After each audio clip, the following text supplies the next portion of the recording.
नमस्कार, आपण बघत आहात CTV न्यूज. नजर प्रत्येक बातमीवर. हिंदी आणि मराठी भाषेत बातम्या प्रसारित करणारे जिल्ह्यातील एकमेव channel, sponsored by Sukhkarta associates. आणि आता पाहूया गेल्या 24 तासातील बातम्या पटापट.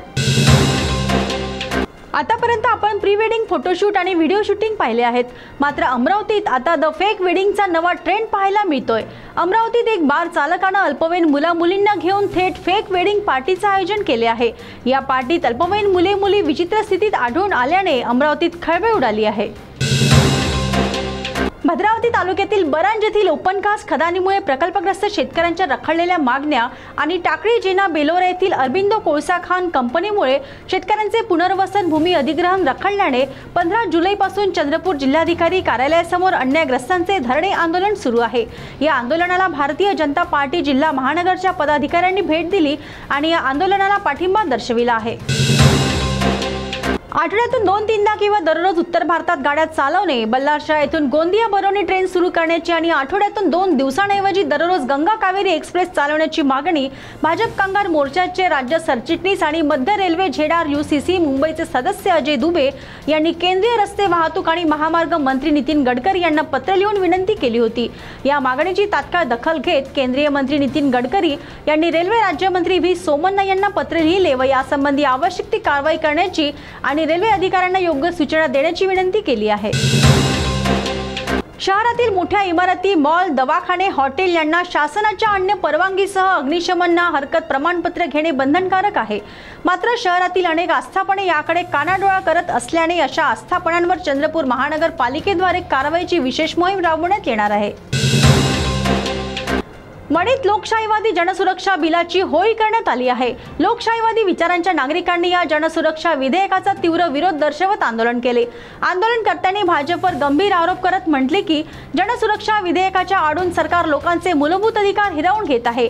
ही लोकशाहीची गळचेपी असल्याचे आंदोलनकर्त्यांनी म्हटले आहे. राजुऱ्यातील एका युवकाच्या नावाने अश्लील मजकूर प्रसारित झाल्याने खळबळ उडाली आहे. राजुरा तालुक्यातील रामपूर येथील रहिवासी सचिन क्षीरसागर या युवकाचा मोबाईल हॅक करून त्याच्या व्हॉट्सअप खात्यावरून एका अज्ञात व्यक्तीने अश्लील फोटो, व्हिडिओ, मजकूर विविध ग्रुप्समध्ये प्रसारित केले. तसेच बँक खात्यातून 15,000 रुपये देखील काढले. या गुन्ह्याची तक्रार राजुरा पोलीस ठाण्यात दाखल करण्यात आली आहे. नागपूरच्या अंबाझरी पोलीस ठाण्याअंतर्गत धक्कादायक घटनेची नोंद झाली आहे. नागपूरसह सर्वच पालकांना हादरवून टाकणारी ही बातमी आहे. येथील 16 वर्षीय ख्वाहिश देवराव नागरे या विद्यार्थ्याने सोमवारी शैक्षणिक दबावातून आपले जीवन संपवले. ख्वाहिशने पंख्याला गळफास घेऊन आत्महत्या केली. तत्पूर्वी आपल्या पालकांसाठी अत्यंत भावनिक आणि हृदयस्पर्शी सुसाईड नोट लिहिली आहे.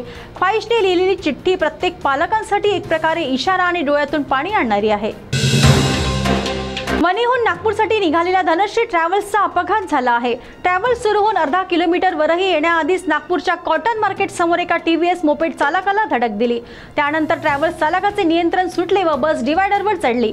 या अपघातात दुचाकी चालक जखमी झाला आहे तर ट्रॅव्हल्समधील प्रवासी किरकोळ जखमी झाले आहेत. जखमी दुचाकी चालक हा मोटार मेकॅनिक असल्याची प्राथमिक माहिती आहे.